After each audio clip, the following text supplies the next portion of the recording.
Hello, Curvy Yogis. How are ya? I hope you're all having a great day. This is the start of my Curvy Yoga video Q&A series. I've had a few requests to kind of answer some different questions, and there were questions that individuals asked, but that I thought a lot of you might be interested in. So the first question that came in that I'm going to address today is, how do you stay motivated to do your yoga practice? And this person was explaining how they often felt like they had all these plans about what they should do with their practice, that they should practice for an hour a day, whatever, all the kinds of different expectations that we put on our practice. And I had to think a lot about that and look kind of at my own experience. And of course, with a history of 65 diets, you know that I'm all about the shoulds, or I used to be all about the shoulds. And my yoga teacher, Cora Wynn, said something really interesting when I was at yoga teacher training with her in Hawaii. She said she thinks of shoulds as an act of violence.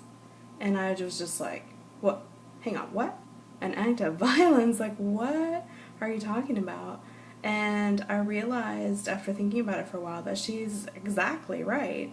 It is an act of violence because it's forcing us into this parameter of what we think we should be doing when that may not be what's best for our given life, depending on what's going on with our circumstances, etc. So what I really came up with and what has really helped me in my own practice is making a shift from should to could. So it's a pretty simple shift, should to could, but the implications for me have been really profound. So it's been being able to think about versus I should practice X number of times a week at Y intensity. It's looking at each day and saying, what could I do today?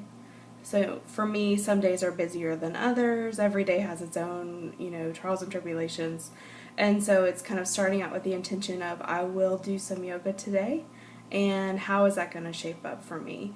And that gives me a lot of flexibility, so it keeps me out of the wagon mentality, the kind of on the wagon, off the wagon thing that can make you feel so bad, and it just lets me approach every day brand new and see what I want to do. So let me know what you think about that, should to could, how that might make a difference in your life.